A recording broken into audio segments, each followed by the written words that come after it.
من شرور أنفسنا ومن سيئات أعمالنا من يهده الله فلا مضل له ومن يضلل فلا هادي له ونشهد أن لا إله إلا الله وحده لا شريك له ونشهد أن سيدنا ومولانا محمدا عبده ورسوله أما بعد فأعوذ بالله من الشيطان الرجيم بسم الله الرحمن الرحيم سبحان الذي أسرى بعبده ليلا من المسجد الحرام إلى المسجد الأقصى الذي باركنا حوله لنريه من آياتنا إنه هو السميع البصير وعن جابر بن عبد الله رضي الله عنه قال رسول الله صلى الله عليه وسلم لما كذبتني قريش قمت في الحجر فجعل الله لي بيت المقدس وأنا أخبرهم عن آياته وأنا أنظر إليه رواه مسلم بارك الله لنا في القرآن العظيم ونفعنا وإياكم بالآيات والذكر الحكيم সবাই মুহাব্বতের সাথে পড়ি আল্লাহুম্মা সাল্লি আলা মুহাম্মাদিন ওয়া আলা আলি মুহাম্মাদ কামা সাল্লাইতা আলা ইব্রাহিম ওয়া আলা আলি ইব্রাহিম ইন্নাকা হামিদুম মাজিদ اللهم بارك على محمد وعلى آل محمد كما باركت على إبراهيم وعلى آل إبراهيم إنك حميد مجيد كريما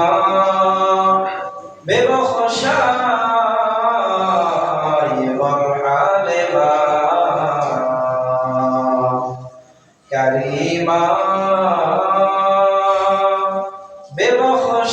ببخشاي وارحمنا کہ ہستم اسیر کمند ہوا بلغ العلا بکماله كشف الدجى بجماله حسنت جميع خصاله صلوا عليه وآله نذار بغير طوفان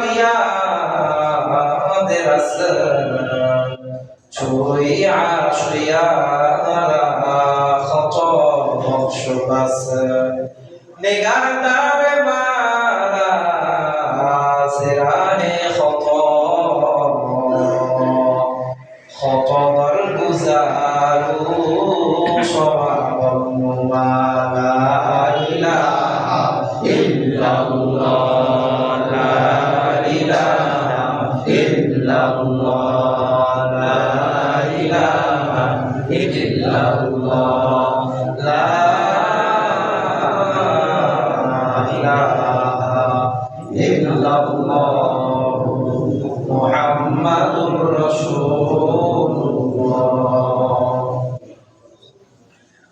অত্র এলাকার সম্মানিত মুসল্লিয়ানে কেরাম, শ্রদ্ধেয় মুরব্বিয়ানে ইযম, আমার প্রাণ প্রিয় তরুণ এবং যুবক ভাইরা, পর্দার আড়ালের মা এবং বোনেরা এবং সর্বস্তরের তাওহীদি জনতা, সমস্ত প্রশংসা ওই রব্বুল আলামিনের জন্য, যে রব্বুল আলামিন আমাদেরকে সুস্থ শরীরে জুমআর নামাজ আদায় করার লক্ষ্যে আগে আগে আসার তৌফিক দান করেছেন। সেই রবের প্রতি কৃতজ্ঞতা আদায়ের লক্ষ্যে হৃদয়ের গহীন থেকে রবের শেখানো ভাষা অনুযায়ী সুউচ্চ কণ্ঠে সবাই পড়ি আলহামদুলিল্লাহ। আলহামদুলিল্লাহ। দরুদ ও সালাম বর্ষিত হোক তার প্রিয় হাবিব জনাব মুহাম্মদুর রাসূলুল্লাহ সাল্লাল্লাহু আলাইহি ওয়া আলিহি ওয়াসাল্লামের প্রতি এবং তার সমস্ত পরিবার পরিবর্গ এবং সমস্ত সহচর বৃন্দের প্রতি। সম্মানিত হাজিরিন, আল্লাহ রাব্বুল ইজ্জত ওয়াল জালাল আমাদের নবী মুহাম্মদুর রাসূলুল্লাহ সাল্লাল্লাহু আলাইহি ওয়াসাল্লামকে অনেক মুআজিজা দান করেছেন। আমাদের নবী মুহাম্মদুর রাসূলুল্লাহ সাল্লাল্লাহু আলাইহি ওয়াসাল্লামকে অনেক বৈশিষ্ট্য দান করেছেন। নবী মুহাম্মদুর রাসূলুল্লাহ সাল্লাল্লাহু আলাইহি ওয়াসাল্লামকে রব্বে কারীম যতগুলো বৈশিষ্ট্য দান করেছেন, তার মাঝে অন্যতম একটি বৈশিষ্ট্য, অন্যতম একটি মুআজিজার নাম হলো নবী মুহাম্মদুর রাসূলুল্লাহ সাল্লাল্লাহু আলাইহি ওয়াসাল্লামের ইসরা এবং মিরাজ। প্রিয় ভাইরা, এই ইসরা এবং মিরাজ এমন এক মুআজিজা, নবী মুহাম্মদুর রাসূলুল্লাহর এমন এক বৈশিষ্ট্য, যেই বৈশিষ্ট্য, যেই মুআজিজা রব্বে কারীম কোন নবীকে দেননি, রব্বে কারীম কোন রাসূলকে দেননি। প্রিয় ভাইরা, নবী মুহাম্মদুর রাসূলুল্লাহ সাল্লাল্লাহু আলাইহি ওয়াসাল্লামকে রব্বে কারীম ইসরা এবং মিরাজ প্রদানের মাধ্যমে সম্মানিত করেছিলেন, ঠিক কি না? নবী মুহাম্মদুর রাসূলুল্লাহর জীবনের ঐতিহাসিক একটি অধ্যায় ছিল ইসরা এবং মিরাজ।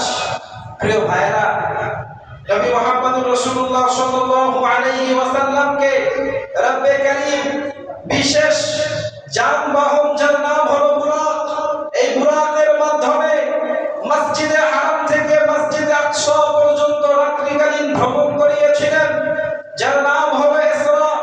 নবী মুহাম্মদুর রাসূলুল্লাহকে রব্বে কারীম মসজিদে আকসা থেকে ঊর্ধ্ব আকাশে ভ্রমণ করিয়েছিলেন, যার নাম হলো মিরাজ।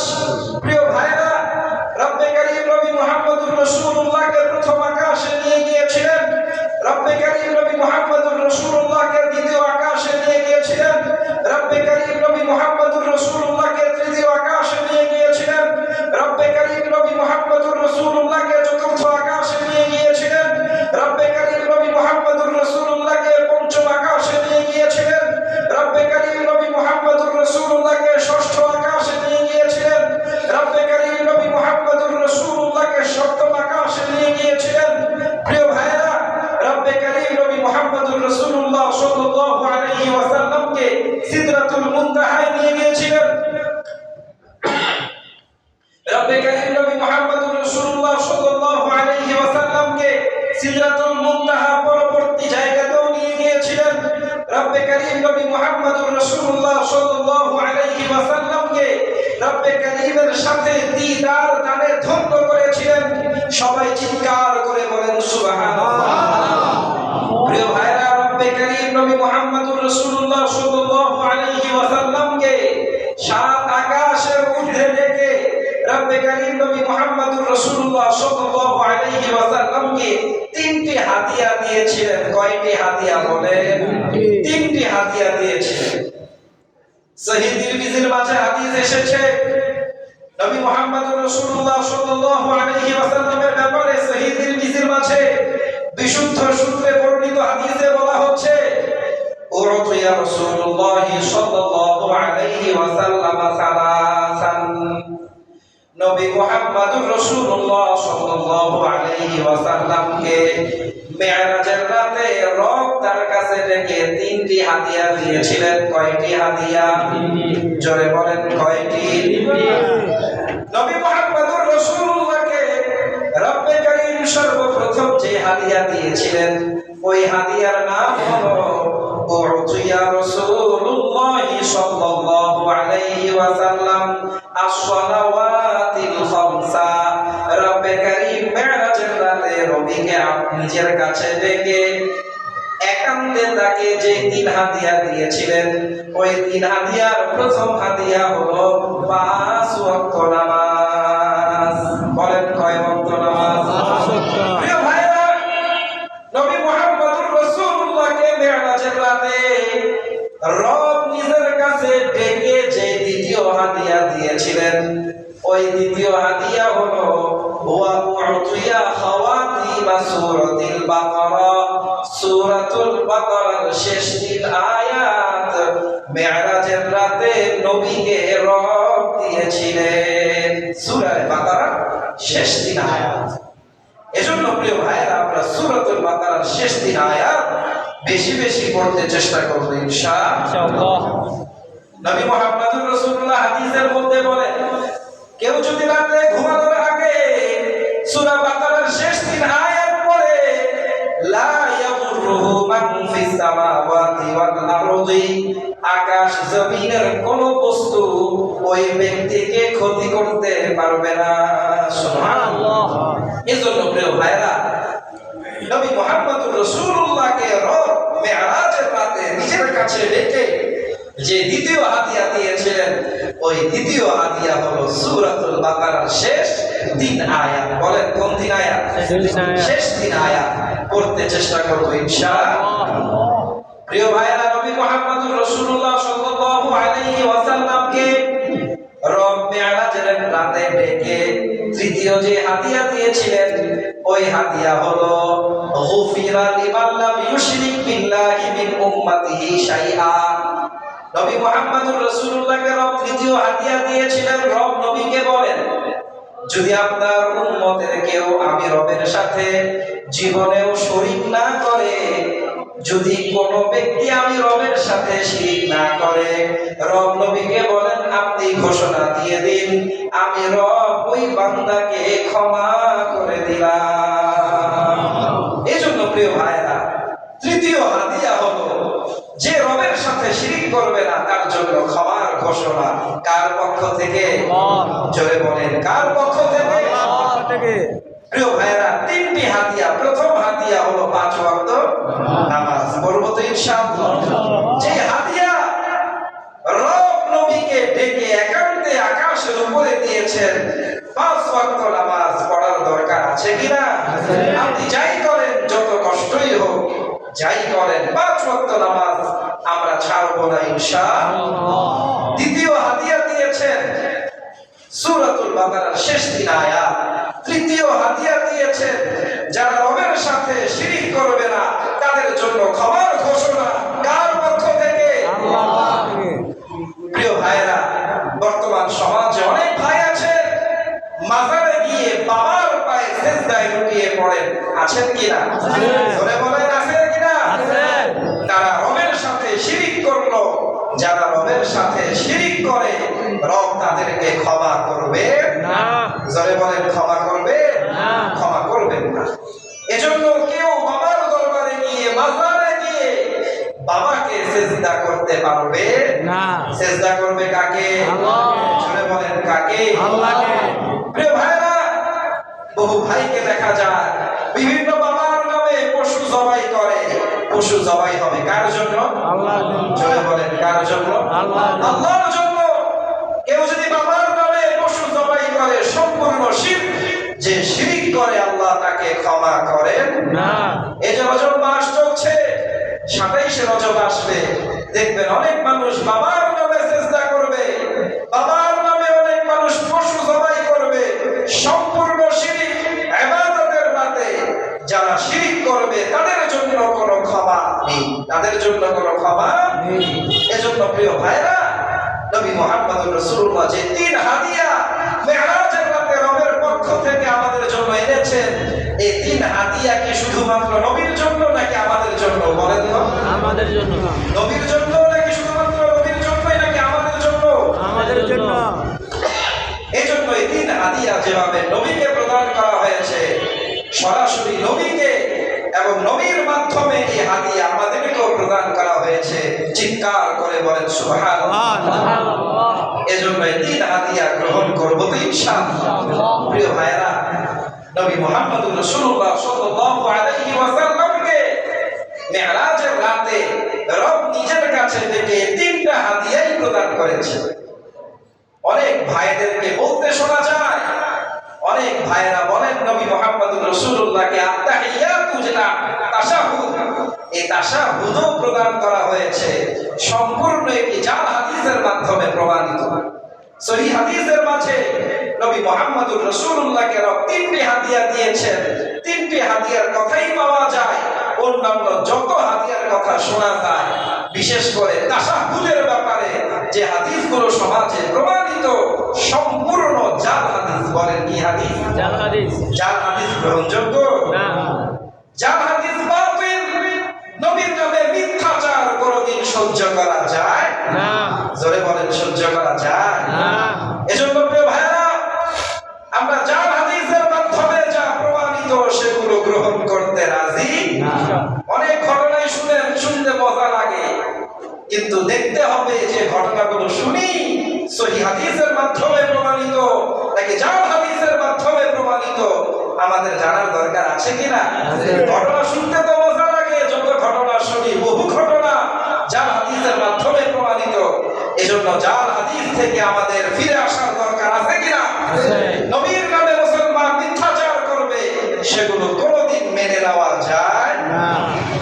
প্রিয় ভাইরা, রব নবী মুহাম্মদুর রাসূলুল্লাহ সাল্লাল্লাহু আলাইহি ওয়াসাল্লামকে ইসরা এবং মিরাজ করিয়েছেন। এই মিরাজের রাতে নবী মুহাম্মদুর রাসূলুল্লাহকে রব অনেক বড় বড় নিদর্শন দেখিয়েছেন। কোরআনের মাঝে রব বলেছেন, আমি নবীকে ইসরা এবং মিরাজ করিয়েছি। এর অন্যতম একটি কারণ হলো লিনুরিয়াহু মিন আয়াতিনা। রব বলেন, আমি নবীকে বড় বড় নিদর্শন দেখাতে চাই। বলেন কি দেখাতে চাই? নবী বলেন, রব বলেন, আমি নবীকে মেরাজের মাধ্যমে বড় বড় নিদর্শন দেখাতে চাই, অনেক নিদর্শন। প্রিয় ভাইরা, শুনলে অবাক হবেন, মেরাজের রাতে আমার নবীকে, আপনার নবীকে, কুল কায়নাতের নবীকে রব্বে কারীম অনেক বড় বড় নিদর্শন দেখিয়েছিলেন। চিৎকার করে বলেন সুবহানাল্লাহ। রব নবীকে যে সমস্ত নিদর্শন দেখিয়েছিলেন, ওই সমস্ত নিদর্শন দেখানোর একটা উদ্দেশ্য ছিল। উদ্দেশ্য হলো নবীকে জানানো, নবীর মাধ্যমে আমাদেরকে জানানো। মেরাজের রাতে নবী মুহাম্মদুর রাসূলুল্লাহ যে বড় বড় নিদর্শন দেখেছিলেন, এগুলোর মধ্যে আমাদের জন্য শিক্ষা বিদ্যমান। বলেন কি বিদ্যমান? শিক্ষা বিদ্যমান। এই জন্য মনোযোগ সহকারে শোনার দরকার আছে কিনা। প্রিয় ভাইরা, সহিহ তিরমিজির মাঝে হাদিস এসেছে, আবু দাউদের মাঝেও হাদিস এসেছে, নবী মুহাম্মদুর রাসূলুল্লাহ সাল্লাল্লাহু আলাইহি ওয়াসাল্লাম মেরাজের রাতে যখন প্রথম আকাশ অতিক্রম করেছেন। কোন আকাশ? জোরে বলেন, কোন আকাশ?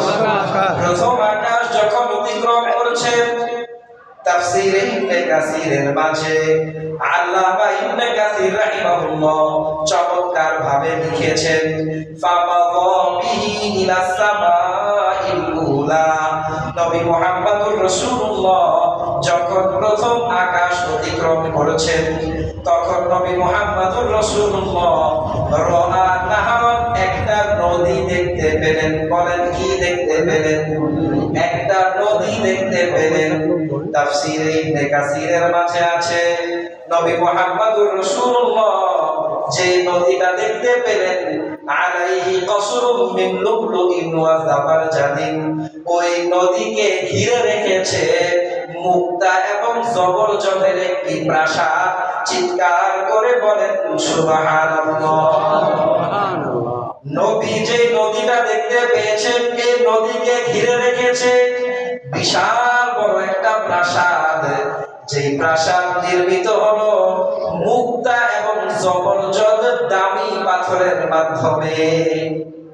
এত সুন্দর প্রাসাদ, নবী মুহাম্মদুর রাসূলুল্লাহ সুন্দর প্রাসাদের মাধ্যমে বেষ্টিত নদীর উপর হাত দিলেন। জরাবা ইয়াদাহু, ওই নদীর উপর নবী হাত দিলেন। তাফসীর ইবনে কাসিরের মাঝে আছে, আল্লামা ইবনে কাসির রাহিমাহুল্লাহ বলেন, যখন নবী নদীতে হাত দিলেন ফাইদা মিসকুন আযফারু, তখন নবী দেখলেন ধরার সাথে সাথে চমৎকার ঘ্রাণ বেরিয়ে যাচ্ছে। চিৎকার করে বলেন সুবহানাল্লাহ। নবী মুহাম্মদুর রাসূলুল্লাহ সাল্লাল্লাহু আলাইহি ওয়াসাল্লাম জিবরিল আমিনকে জিজ্ঞাসা করলেন, মাযা ইয়া জিবরাইল, ও জিবরাইল, এই নদীটা কিসের নদী যার থেকে এত সুন্দর ঘ্রাণ বের হচ্ছে, যা বেষ্টিত সুন্দর প্রাসাদের মাধ্যমে? হযরতে জিবরাইল আমিন নবী মুহাম্মদুর রাসূলুল্লাহ সাল্লাল্লাহু আলাইহি ওয়াসাল্লামকে বললেন, ইয়া মুহাম্মদ, হে মুহাম্মদ, আপনি শুনে রাখুন, হাযা হুয়াল কাউসার আল্লাযী খাবাআনাকা আল্লাহু সুবহানাহু ওয়া তাআলা। নবী বলছেন, নবীকে জিবরিল আমিন বলছেন, হে মুহাম্মদ শুনেন, এটা ওই হাউজে কাউসার, যে হাউজে কাউসার আপনার জন্য আপনার রব সংরক্ষণ করে রেখেছিলেন। চিৎকার করে বলেন সুবহানাল্লাহ। প্রিয় ভাইরা, যে হাউজে কাউসারের ওয়াদা আমাদের নবী আমাদেরকে দিয়েছেন, এই হাউজে কাউসারের ওয়াদা নবী দিয়েছেন দেখে, বলেন কি করে? দেখে। হাউজে কাউসারকে আমার নবী, আপনার নবী, কুল কায়নাতের নবী দেখেছিলেন কিনা? জোরে বলেন, জোরে বলেন, দেখেছিলেন কিনা? প্রিয় ভাইরা, নবী মুহাম্মদুর রাসূলুল্লাহ মিরাজের রাতে হাউজে কাউসার দেখেছিলেন। নবী মুহাম্মদুর রাসূলুল্লাহ সাল্লাল্লাহু আলাইহি ওয়াসাল্লাম মিরাজের রাতে যখন ধারাবাহিকভাবে এক এক আকাশ অতিক্রম করছেন, যখন নবী মুহাম্মদুর রাসূলুল্লাহ সপ্তম আকাশে গেলেন, বলেন কত নম্বর আকাশে?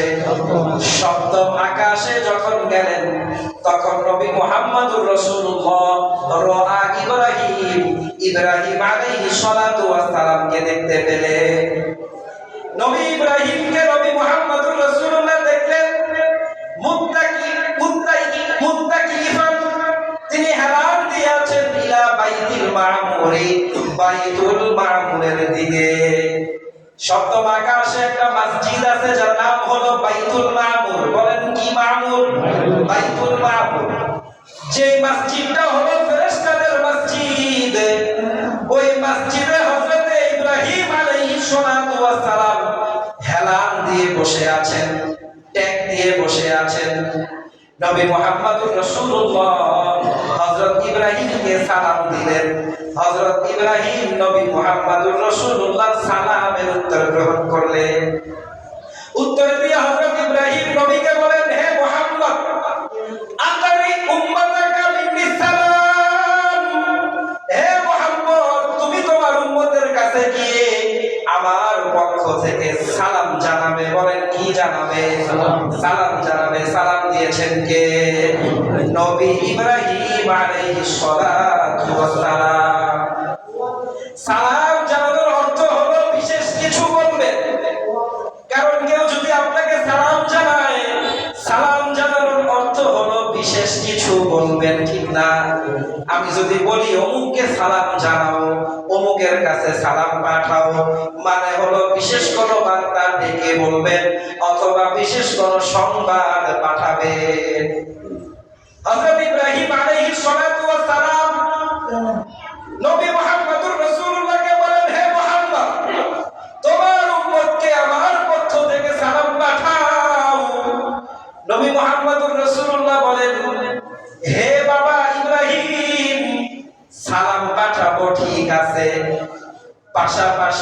কিসের খবর দিব একটু বলেন। হযরত ইব্রাহিম আলাইহিস সালাতু ওয়াস সালাম, আমার নবী, আপনার নবী, কুল কায়নাতের নবী, নবী মুহাম্মদুর রাসূলুল্লাহ সাল্লাল্লাহু আলাইহি ওয়াসাল্লামকে চমৎকার ভাষায় বললেন, তাদেরকে এই সংবাদটা দিবে, আন্নাল জান্নাতা তাইয়িবাতুর রিহ, জান্নাতের ঘ্রাণ অনেক ভালো, জান্নাত অনেক সুন্দর, আযবাতুল মাই, জান্নাতের পানি সুমিষ্ট, ওয়া আন্নাহু কিয়াম, জান্নাত সমতল পরিচ্ছন্ন, জান্নাতে নাজ নিয়ামতের অভাব নাই। পাশাপাশি গুরুত্বপূর্ণ যে সংবাদটা ওইটা দিবে, ওই সংবাদটা হলো হযরত ইব্রাহিম আলাইহিস সালাতু ওয়াস সালাম বলেন, ভালো করে শুনে রাখো, ওয়া আন্না ইরাসাহা, জান্নাতের একটা গাছ আছে, ওই গাছটা হলো সুবহানাল্লাহি ওয়াল হামদুলিল্লাহি ওয়া লা ইলাহা ইল্লাল্লাহু ওয়াল্লাহু আকবার। চিৎকার করে বলেন সুবহানাল্লাহ। জান্নাতের একটা গাছ আছে, একটা বৃক্ষ আছে, ওই বৃক্ষ হলো, সবাই আমার সাথে বলেন, সুবহানাল্লাহি ওয়াল হামদুলিল্লাহি ওয়া লা ইলাহা ইল্লাল্লাহু ওয়াল্লাহু আকবার। বেশি বেশি পড়ব, সুবহানাল্লাহি ওয়াল হামদুলিল্লাহি ওয়া লা ইলাহা ইল্লাল্লাহু ওয়াল্লাহু আকবার। জান্নাতে আমাদের জন্য গাছ লাগিয়ে দিবেন কে? জোরে বলেন, কে লাগিয়ে দিবেন? আল্লাহ। হযরত ইব্রাহিম বলেন, আপনার উম্মতকে বলবেন বেশি বেশি পড়তে, সুবহানাল্লাহি ওয়াল হামদুলিল্লাহি ওয়া লা ইলাহা ইল্লাল্লাহু ওয়াল্লাহু আকবার। তাহলে দেখা যাবে আপনার উম্মতের জন্য জান্নাতে গাছ লাগানো হবে। যখন তাদের জন্য গাছ লাগানো হবে, ওই গাছের মালিক হবে আপনার উম্মত। যখন আপনার উম্মত গাছের মালিক হবে, তখন আপনার উম্মত ওই গাছের, গাছ যেই মাটিতে উৎপন্ন হয়েছে, ওই মাটিরও মালিক হবে, ঠিক না? যদি আপনার কোন জমিনের মালিকানা থাকে, তাহলেই তো আপনি ওই জমিনে গাছ লাগান না। যদি কোন জমিনে আপনার মালিকানা না থাকে, তাহলে তো আপনি ওই জমিনে গাছ লাগান না। লাগান মালিকানা যদি কোন জমিনে আপনার না থাকে, গাছ লাগান। সূক্ষ্ম কথা, যখন সুবহানাল্লাহি ওয়াল হামদুলিল্লাহি ওয়া লা ইলাহা ইল্লাল্লাহু ওয়াল্লাহু আকবার পড়লে জান্নাতে গাছ হবে, বোঝা গেল ওই গাছের নিচের যে জমিন, এই জমিনের মালিকও আমি হব। চিৎকার করে বলেন সুবহানাল্লাহ। এই জন্য যার এই তাসবিহ বেশি হবে, সুবহানাল্লাহি ওয়াল হামদুলিল্লাহি ওয়া লা ইলাহা ইল্লাল্লাহু ওয়াল্লাহু আকবার, তার জান্নাতের মালিকানাও বেশি হবে। চিৎকার করে বলেন সুবহানাল্লাহ। এজন্য তাসবিহ বেশি বেশি পড়তে রাজি আছেন তো ইনশাআল্লাহ? এই তাসবিহ বেশি বেশি পড়বেন তো ইনশাআল্লাহ? প্রিয় ভাইরা, নবী মুহাম্মদুর রাসূলুল্লাহ সাল্লাল্লাহু আলাইহি ওয়াসাল্লাম মেরাজের রাতে দীর্ঘ সফর করলেন। এই দীর্ঘ সফরের মধ্যে রাআত দাজ্জালা, নবী মুহাম্মদুর রাসূলুল্লাহ সাল্লাল্লাহু আলাইহি ওয়াসাল্লাম দাজ্জালকেও দেখতে পেলেন। বলেন কাকে? দাজ্জালকেও দেখতে পেলেন। নবীকে দাজ্জাল দেখানো হলো কেন? যেন নবী উম্মতের কাছে এসে বলেন, আমি দাজ্জালকে দেখতে পেয়েছি। বুখারী শরীফের হাদিস, ইন্নাহু রাআত দাজ্জাল, নবী মুহাম্মদুর রাসূলুল্লাহ মিরাজের রাতে দাজ্জালকে দেখেছিলেন। প্রিয় ভাইরা, নবী মুহাম্মদুর রাসূলুল্লাহ সাল্লাল্লাহু আলাইহি ওয়াসাল্লাম মিরাজের রাতে যখন তিনি চলছেন, হঠাৎ নবী দেখলেন একটা জায়গা থেকে অনেক সুঘ্রাণ বের হচ্ছে। কি কি গ্রাম? সুগ্রাম, অনেক গ্রাম বের হচ্ছে।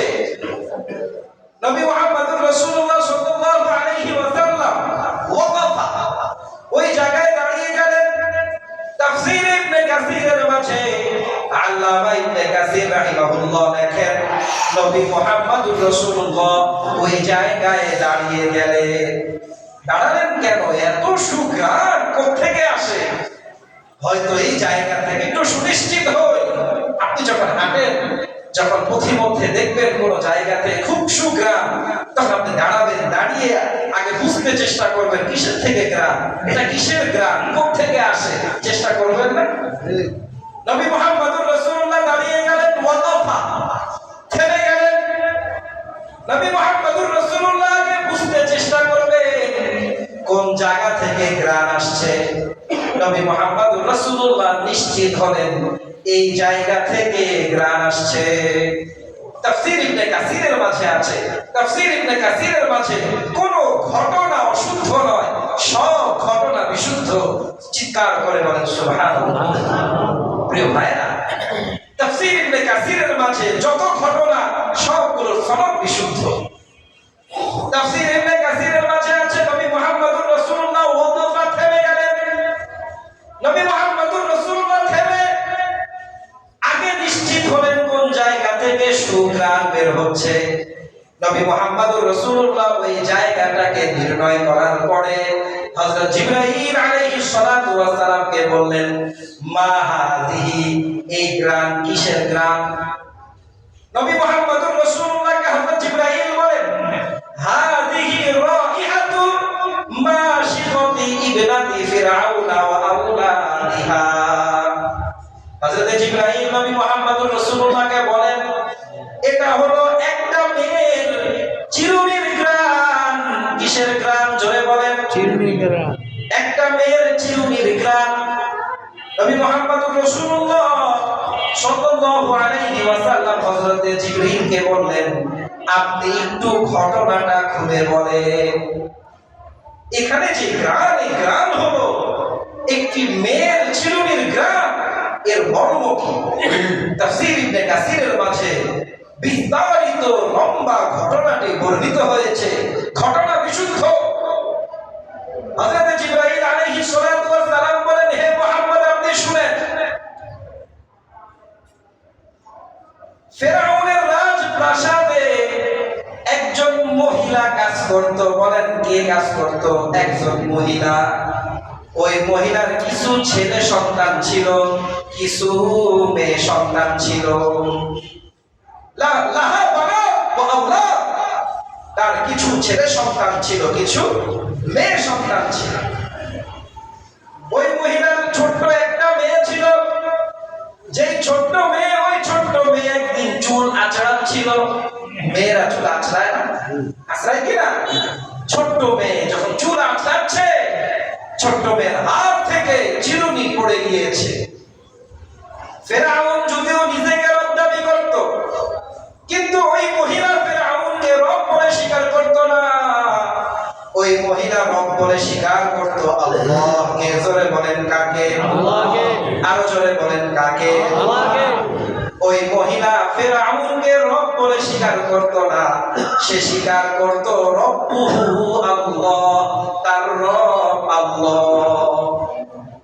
ওই মহিলা ফিরআউনকে রব বলতো না, রব বলতো আল্লাহকে। ওই মহিলার সমস্ত সন্তানেরা আল্লাহকে রব বলে বিশ্বাস করত। যখন ওই ছোট্ট মেয়ের চিরুনিটা পড়ে গেল, তখন ওই মেয়ে ওই চিরুনিটা উঠালো, বিসমিল্লাহির রহমানির রহিম শব্দ বলে। বলেন, কি বলে? বিসমিল্লাহির রহমানির রহিম শব্দ বলে সে ওই চিরুনিটা উঠালো। আখাদাত, ওই চিরুনিটা সে নিল। চিরুনি নেওয়ার সময় যে শব্দ বললো বিসমিল্লাহির রহমানির রহিম, শব্দ ফিরআউনের কানে পৌঁছে গেল। হয়তো লোকমান হতে, অথবা ফিরআউন হয়তো সরাসরি শুনতে পেয়েছে। তাফসীর ইবনে কাসীরের মাঝে আছে, ফিরআউন তৎক্ষণাৎ ওই মেয়েকে ডাকলো, ডেকে জিজ্ঞাসা কি তোমার রবকে বলো। তখন ওই ছোট্ট মেয়ে বলল, রব্বি আল্লাহ, আমার রব আল্লাহ। চিৎকার করে বলেন সুবহানাল্লাহ।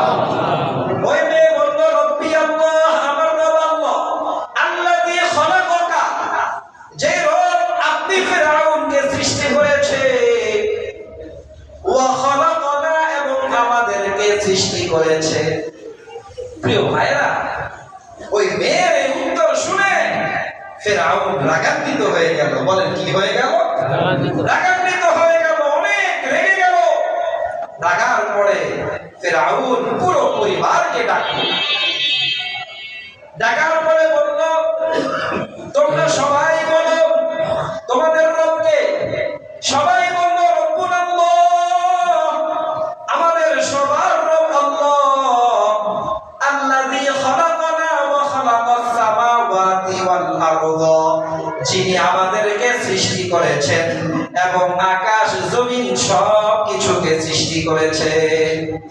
প্রিয় ভাইরা, ফিরআউন এই উত্তর শুনে রাগান্বিত হয়ে বলল, তোমরা সবাই কথা স্বীকার করে নাও, তোমাদের সবার রব আমি। সবাই বলেন নাউযুবিল্লাহ। ফিরআউন কি বলল? তোমরা এই কথা স্বীকার করে নাও, সবার রব আমি। পুরো পরিবার বলল, আমাদের জান চলে যেতে পারে, তবে আমরা এই কথা স্বীকার করতে রাজি না। আমাদের জান চলে যাক, তাতেও আমাদের কোনো সমস্যা নেই, কিন্তু আমরা এই কথা স্বীকার করতে রাজি না। এই কথা স্বীকার করব না। তাফসীর ইবনে কাসীরের মাঝে আল্লামা ইবনে কাসীর রাহিমাহুল্লাহ চমৎকার ভাষায় লিখেছেন, ফিরআউনের পরে বলল, তোমরা যদি স্বীকার না করো তোমাদের রব আমি ফিরআউন, তাহলে আমি ফিরআউন তোমাদের সবাইকে উত্তপ্ত তেলে জ্বালিয়ে তোমাদেরকে হত্যা করব। সবাই বলেন নাউযুবিল্লাহ। সবাই সমস্যায় বলল, সমস্যা নাই, যদি জ্বালিয়ে মারতে চান মারতে পারেন, কোনো সমস্যা নাই। যদি তারে ভস্য হয়ে মৃত্যুবরণ করতে হয় রবের জন্য, ইসলামের জন্য, আমরা তাওহীদ বুকে নিয়ে মরতে রাজি আছি। চিৎকার করে বলেন সুবহানাল্লাহ। সবাই বলল, কোনো সমস্যা নাই। ফিরআউন বলল, লাকড়ি জমা করো। লাকড়ি জমা করা হলো। ফিরআউন বলল, কড়াই আনো। কড়াই আনা হলো। ফিরআউন বলল, কড়াইয়ে তেল দাও। তেল দেওয়া হলো। ফিরআউন বলল, এই তেলগুলোকে উত্তপ্ত করো। তেলগুলোকে উত্তপ্ত করা হলো। ফিরআউন বলল, নিচে বেশি বেশি লাকড়ি দাও। বেশি বেশি লাকড়ি দেওয়া শুরু হলো। যখন তেলগুলো একেবারে টকবক করতে শুরু করলো, অনেক টকবক, যার মাঝে একজন মানুষকে রাখলে সেকেন্ডের মধ্যেই ফ্রাই হয়ে যাবে, তখন আবার ফিরআউন ওই পরিবারকে জিজ্ঞাসা করলো, তোমরা সবাই এখন বলো তোমাদের রবকে। সবাই এমন পরিস্থিতির মধ্যে বলল, রব্বুল আল্লাহ, আমাদের রব আল্লাহ। চিৎকার করে বলেন সুবহানাল্লাহ। ফিরআউন সর্বপ্রথম ওই মেয়েকে দেয়নি, মেয়ের মাকেও দেয়নি, সর্বপ্রথম অন্যান্য ভাইদেরকে দিতে শুরু করলো। একজনকে দেওয়ার সাথে সাথে সে ভস্য হয়ে যায়। আবার মেয়েকে জিজ্ঞাসা করে, বলো তোমাদের রবকে। সবাই বলে, আমাদের রব আল্লাহ, রব্বুল আল্লাহ, আমাদের সবার রব আল্লাহ। আবার আরেকজনকে দেয়, সে ভস্য হয়ে যায়। আবার জিজ্ঞাসা করে, তোমরা এখন বলো তোমাদের রবকে। সবাই বলে, রব্বুল আল্লাহ। প্রিয় ভাইরা, এভাবে সবাইকে জ্বালিয়ে দিল। এখন বাকি আছে দুইজন। বলেন কয়জন? দুইজন বাকি আছে। একজন হলো ওই ছোট্ট মেয়ে, আরেকজন হলো মেয়ের মা। এখন ফিরআউন বলে, ওই মেয়ের পালা। মেয়েকে বলে, তোমাকে এখন জ্বালিয়ে দেওয়া হবে। মেয়ে বলে, কোনো সমস্যা নাই, আমি চলে যাব। মেয়েকে ফুটন্ত তেলের মধ্যে ছেড়ে দেওয়া হবে। এর আগ মুহূর্তে ওই মেয়ে দুইটা বাক্য বললো। বলেন কয়টা বাক্য? দুইটা বাক্য। তাফসীর ইবনে কাসিরের মাঝে এই বাক্যগুলো এখনো উপস্থিত।